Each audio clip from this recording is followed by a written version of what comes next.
I remember the first time I met Samantha like it was yesterday. Emily had been my girlfriend for almost 2 years, and we'd finally decided it was time to meet her family. I was nervous, sure, but excited. I wanted everything to be perfect. We drove up to her parents' house in Denver on a sunny Saturday afternoon, the air crisp with early spring energy. I imagined friendly smiles, laughter, maybe a barbecue in the backyard. Nothing could have prepared me for what was coming. Samantha opened the door before anyone else, her face neutral, almost cold. She shook my hand, then gave me a smile that didn't reach her eyes. Leaning toward Emily, she whispered something I couldn't help but hear. "He'll never last." My stomach twisted. I tried to laugh it off, assuming she was just protective of her sister. Emily didn't seem bothered, so I shrugged it off too. But looking back, that was the first shot fired in a war I hadn't signed up for. From day one, Samantha treated me like I was intruding in her life, in her family. She had this way of inserting herself into conversations, always twisting the topic toward me in subtle, accusatory ways. "Oh, you're wearing that?" she'd say with a smirk. "Interesting choice." Or, "You cooked dinner tonight? Wow, I didn't know you were capable of that." At first, I brushed it off, telling myself it was sibling rivalry. Emily warned me not to take it personally, but over the next months, her behavior only escalated. I tried to be patient. I invited her to dinners, bought small gifts for her birthdays, even helped her move into a new apartment once when she had no one else to call. Each time, she found a way to make it seem like I was the problem. "Why are you doing so much for me?" she asked once, tears in her eyes. "I'm not stupid. You're just trying to control everything." I was baffled. How could helping someone be seen as manipulation? The first public humiliation came at our wedding. It should have been the happiest day of my life. Emily in her dress, the music playing, all of our friends and family gathered around. But Samantha couldn't resist. During the reception, she grabbed the microphone and slurred, "Let's toast to Emily finally settling for someone boring enough not to leave her." Silence fell like a thick fog. Everyone stared at us, and Emily's face went pale. I could see my mother-in-law biting her lip, trying not to intervene, while my own parents looked horrified. Emily rushed over to pull her away, but Samantha stomped off, sobbing loudly, leaving the guests confused and uncomfortable. I spent the night sitting in the hotel bathroom, listening to her cries echo down the hallway, wishing I could understand what drove someone to be so cruel. Emily tried to console me, but I saw the pain in her eyes too. It wasn't just me. Samantha was eroding her happiness too. And for what? Even after that, I tried to keep the peace.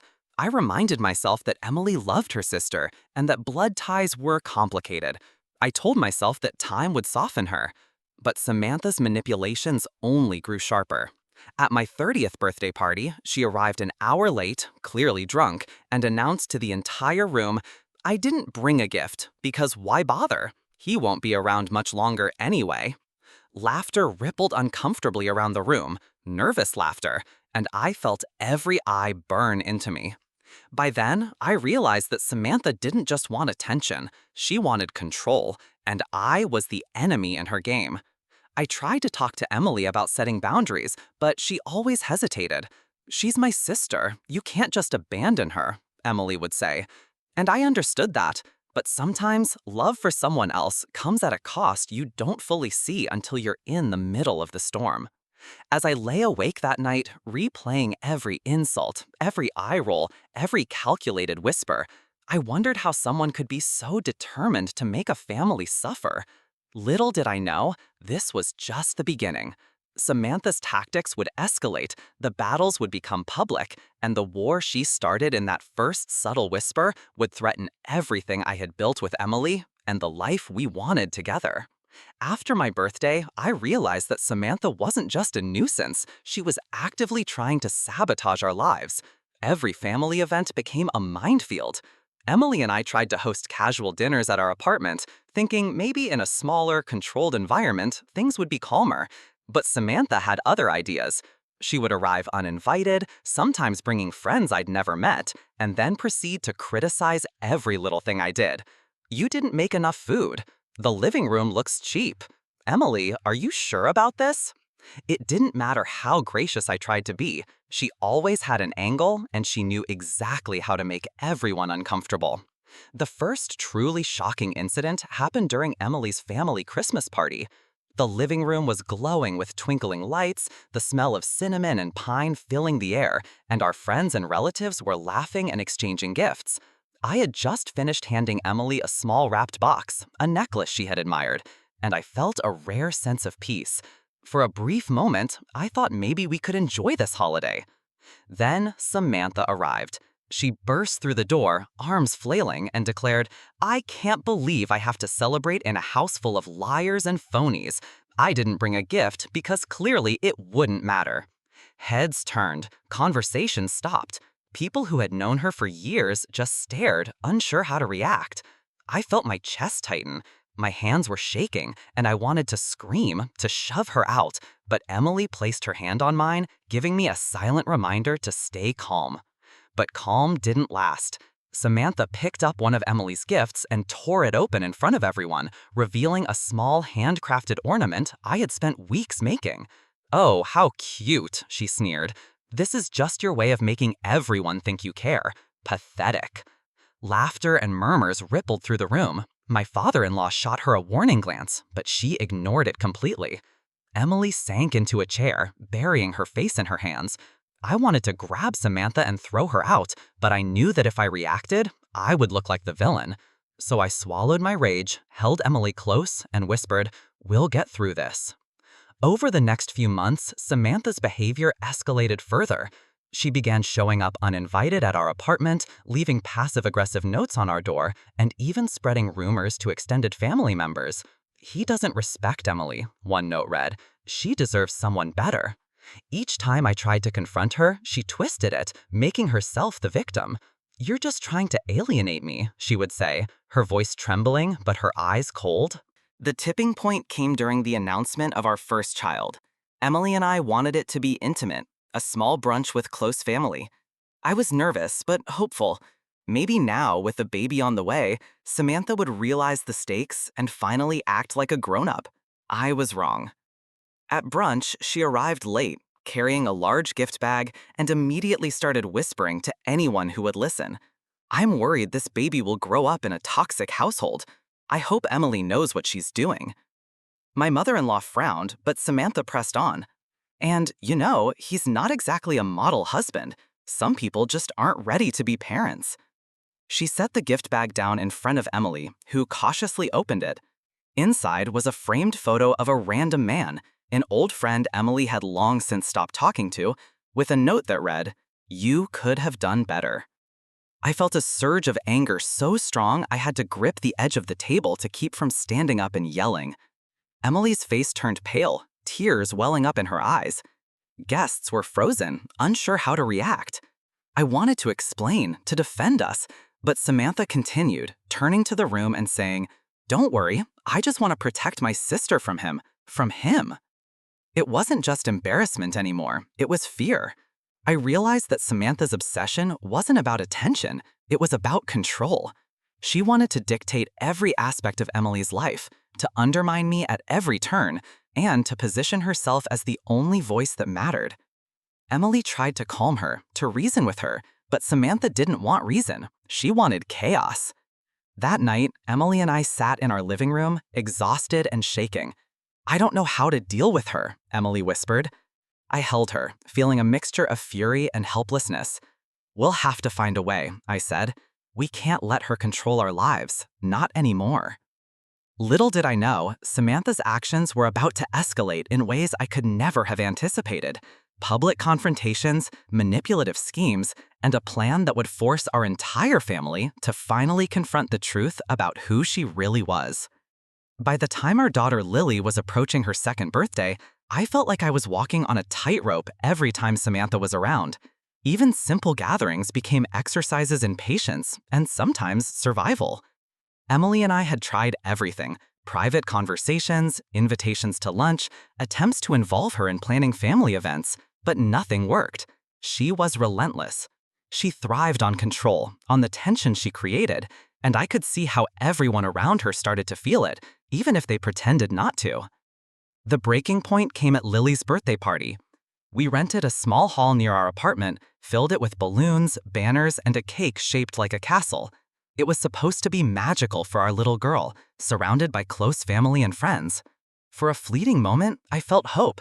Maybe Samantha would finally see she wasn't the center of the world anymore. She didn't. She arrived half an hour late, carrying an enormous gift bag and a fake smile that didn't reach her eyes. I could see her scanning the room, measuring her impact. She immediately began whispering to guests, "I hope Lily isn't being spoiled. Sometimes parents just don't know what's best." I clenched my fists behind my back, telling myself to stay calm. Emily looked at me, silently begging me not to confront her. The real disaster happened when Lily opened her gift. She tore the paper off, expecting a toy, and instead pulled out a picture frame with an old photo of Emily and one of her ex-boyfriends, along with a cruel note. "You will never find happiness with him. Some people just make the wrong choices." Gasps filled the room. Emily froze. Lily stared at me, confused, holding the picture.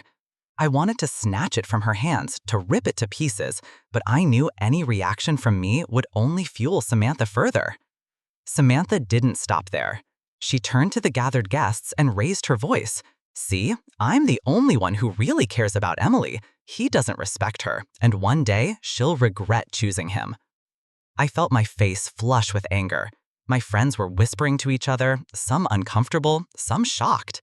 I could see the hurt in Emily's eyes, the pain of being humiliated in front of the people we loved most. Finally, my father-in-law intervened, his voice booming across the room. "Samantha, that's enough. Leave, now." She didn't immediately comply. Instead, she stomped across the room, nearly knocking over Lily's cake and whispered venomously in Emily's ear, "You'll see, he'll ruin you both one day." It was then I realized she had crossed a line. This wasn't just about attention anymore. She wanted to assert dominance, to intimidate, to manipulate everyone around her into believing her version of reality.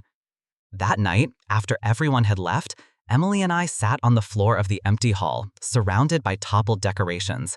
We were both shaking, not just from anger, but from fear. I held her hand and said, "We can't let her win.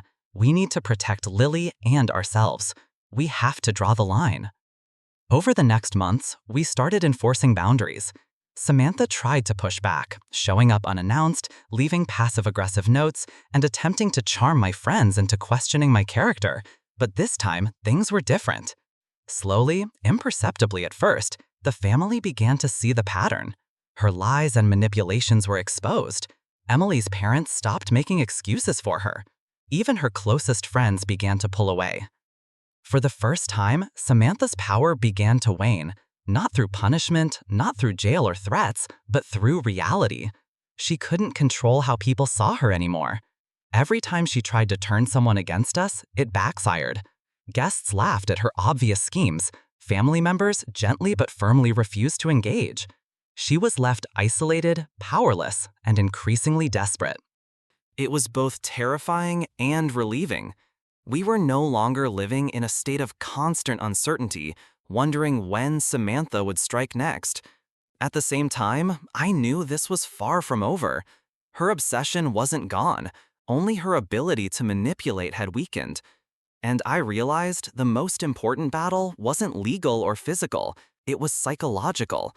To survive, we had to remain united, steadfast, and calm. That night, holding Emily and Lily close, I felt a sense of hope for the first time in years. Samantha's reign of terror was slowing. For the first time, I could imagine a life where we didn't have to walk on eggshells, where family gatherings could actually feel safe, where Lily could grow up without fear of her aunt's manipulations. And that hope, that fragile, careful hope, was worth every struggle we had endured so far. By the time Lily turned 4, Emily and I had grown more vigilant. We had learned the subtle signs, Samantha's forced smiles, her concerned questions, the way she tried to isolate us subtly at family gatherings. Every visit, every phone call, we treated like a potential battlefield. And yet, for the first time in years, I felt a sense of control. We were united, stronger, and determined not to let her manipulate our lives. Then came Thanksgiving, a day meant for gratitude, family, and laughter. Emily's parents insisted we host, saying it was a chance for Samantha to reconnect. I hesitated, but went along, hoping she might finally see that her games weren't welcome. I set the table carefully, Lily helped me hang decorations, and I felt that rare mix of pride and apprehension. Samantha arrived on time, dressed impeccably as always, her smile wide but eyes calculating. At first, she played the part. She complimented the food, laughed at the kids' jokes, even helped Emily bring out the pumpkin pie. For a moment, I allowed myself to relax. Maybe this time she was sincere. Then, subtly, she began planting seeds of doubt. "I just hope he doesn't ruin the stuffing like last year," she whispered, loud enough for others to hear. I felt Emily tense beside me. I ignored it, serving the turkey and trying to keep the atmosphere light. But Samantha's influence was like a slowly tightening noose. She whispered, nudged, and subtly questioned my parenting choices in front of relatives. The tension built until I realized she was hoping for an outburst, a crack in our composure that she could exploit. Finally, she made her move. During the toast, she raised her glass and, in front of everyone, said, "To my sister and her husband, may he learn to be worthy of her. Some people really need guidance." Gasps rippled across the room. Eyes turned to me, searching for a reaction. My father-in-law's face darkened, my mother-in-law's lips pressed into a thin line, and Emily looked ready to collapse in embarrassment. But this time, I didn't react. I took a deep breath and calmly raised my glass. "Thank you, Samantha. We'll take your guidance under consideration," I said evenly, my voice quiet but firm. The room went silent. She blinked, stunned by my lack of reaction. I didn't give her another word. I turned to Emily, gave her hand a reassuring squeeze, and continued the toast with the rest of the family. Samantha's face flushed. She sputtered, tried to interject, but nobody listened. For the first time in years, her words held no weight. My father-in-law finally spoke up, gently but firmly. "Samantha, enough. We love you, but we see what you're doing. This isn't okay." My mother-in-law nodded in agreement, and even some of her closest friends gave her cold, disappointed looks. That night, she left early, slamming the door behind her. For the first time, I felt an unmistakable shift. Samantha's control over the family had shattered. It wasn't legal punishment, nor threats. It was far more permanent. The loss of trust, respect, and influence over the people she cared about, or pretended to care about. In the following months, the difference was palpable. Family gatherings became peaceful again. Samantha sent fewer messages, fewer passive-aggressive comments, fewer attempts to manipulate us. She was present at some events, but her power was gone. The family had seen the truth. Her manipulations, her cruelty, and her inability to act like a grown adult. The isolation was subtle but absolute, and she felt it in every glance, every conversation she tried to twist. Emily and I finally breathed freely. I could tuck Lily into bed without fear of Samantha showing up to disrupt her innocence. I could sit at dinner with family without anticipating the next scene. And in that calm, I realized something important. Sometimes the most effective justice isn't found in laws or arrests.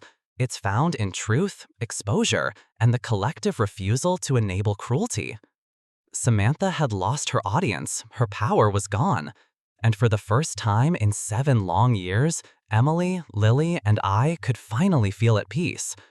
The war hadn't been easy. It had tested every ounce of patience, love, and restraint I had.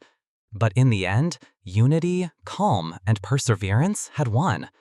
Samantha remained a part of our lives, but she would never again control us, manipulate us, or define our family. She had lost the only thing that mattered: trust.